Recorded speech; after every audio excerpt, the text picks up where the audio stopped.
It's 1988, and I am, that's what I know. Welcome to Cooking with Gaz. To all my new fans out there, thanks for joining us. To my loyal folk that watch the show and we're getting great feedback, enjoy this next Beef Wellington dish. It is superb, and nothing better than a greyhound on Friday. Come back with me on a journey. 1982, Johannesburg Hotel School. Manfred Muller taught me how to make a duxelles. Mushrooms in a blender. We'll chop it all up and we'll go in the pan. So we've got our duxelles now. It's been chopped up in the blender. It goes into a pan and we're going to dehydrate it. We're just going to let it go there for about 20 minutes slowly, get all the water out of it and just let that happen.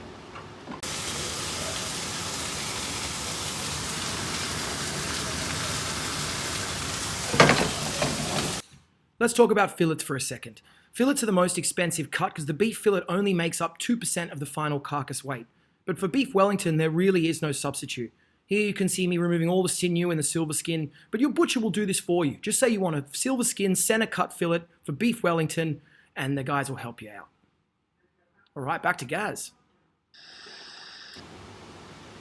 Fillet. The best part of the fillet is the central part of the fillet. Two beautiful fillets here ready. We're just going to brown them in a nice steel pan, a little bit of olive oil. We're just going to get brown color all over them. One of the finest cuts of meat you'll ever use for this dish.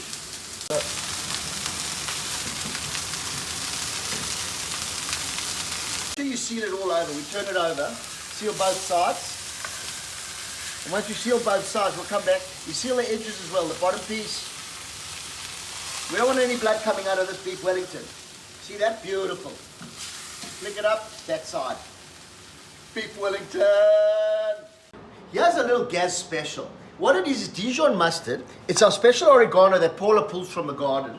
It's got a little bit of rosemary, a little bit of thyme, salt and pepper, a little bit of olive oil. We make that mixture and we use it for chicken and we use it for beef, especially for Beef Wellington. It needs to go all over that beef. In the fridge for at least an hour, then we'll add the duxelles and start to show you how to make Beef Wellington. This is the exciting part because here we start to assemble all the ingredients. I've got the plastic ready. I've got bresaola because bresaola I used to use in the Swiss deli back in the late 80s because people wouldn't want prosciutto wrapped around. So bresaola nicely sliced, about 30 slices for 2 Wellingtons. This is our duxelles, which is our dehydrated mushrooms, and 2 of our sealed fillets with our Dijon mustard ready to go. Now watch this. It's going to be magic. Look at this. We've got the bresaola. We've got the duxelles. We take our chilled fillet with the mustard. We center it about over here because what we're going to do, we're going to wrap it now and put it back in the refrigerator. We pick up that plastic. We throw it over the first time. We let it sit. We then take that and we start to roll it into our meat. As it goes, we start to wrap it even harder. We pull it away a little bit and then we get there that stage. And you can see everything's wrapped now. The duxelles around it. We start to wrap it up and that's going to go into the fridge for about an hour. It's going to be nice and chilled. Now's the exciting part. We've taken the plastic off. It's been sitting in the fridge for about an hour. We get our pastry out and watch how we wrap it. We grip it really tightly around our Wellington and we fold it over, but keep it nice and tight. Like keep that ball in there. Fold it underneath as much as you can and then bring that to the surface. We'll seal that up. Make sure you seal it so the air can't get out. We're going to wrap it in plastic now, put it back into the fridge for about an hour and then we're going to roast.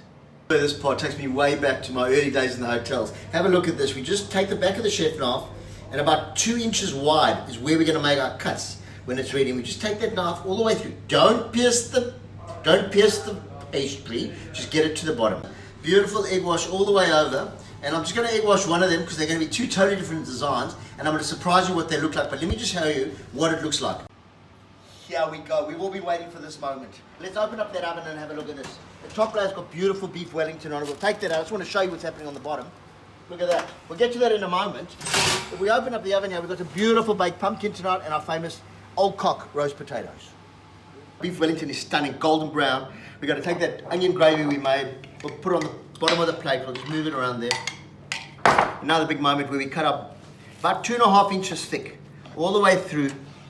And then we'll turn it on its side. Look at that. Look at that beautiful that meat is. So it's time now to eat.